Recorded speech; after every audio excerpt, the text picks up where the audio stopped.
नमस्कार. आपल्या सगळ्यांचे सोशल महाराष्ट्र न्यूज चॅनलमध्ये हार्दिक स्वागत. चला वळूया तर एका नवीन बातमीकडे. आजची बातमी.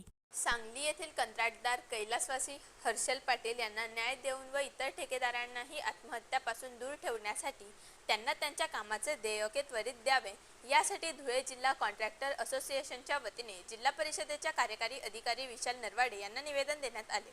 जिल्हा परिषद आवारात कंत्राटदार कैलासवासी हर्षल पाटील यांना श्रद्धांजली वाहण्यात आली. तसेच शासनाकडे ठेकेदारांचे मोठ्या प्रमाणात देयके बाकी आहेत. इतर देखील कॉन्ट्रॅक्टरांना शासनाने आत्महत्यास प्रवृत्त करू नये, तात्काळ देयके देण्यात यावी अशी मागणी धुळे जिल्हा कॉन्ट्रॅक्टर असोसिएशनच्या वतीने जिल्हा परिषदेच्या प्रशासनाला करण्यात आली. यावेळी मोठ्या संख्येने कॉन्ट्रॅक्टर असोसिएशनच्या पदाधिकारी सदस्य उपस्थित होते.